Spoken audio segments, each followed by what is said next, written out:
Hi friends, നമുക്കൊന്നൊരു വചനം വായിച്ചു നോക്കിയാലോ.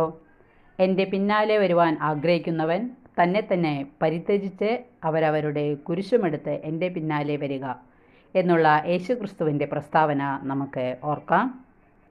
മത്തായിയുടെ സുവിശേഷമാണ്. വചനം പറയും നമുക്ക് ശ്രദ്ധിക്കാം.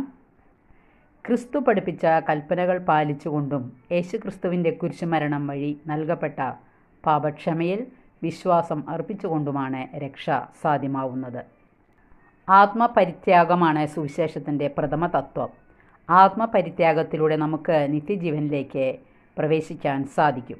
യേശുക്രിസ്തു കാണിച്ചു തന്ന വഴി കുരിശിൻ്റെ വഴിയാണ്. ഈ വഴിയിലൂടെ അല്ലാതെ ആർക്കും നിത്യജീവിതത്തിലേക്ക് പ്രവേശിക്കാൻ സാധിക്കുകയില്ല.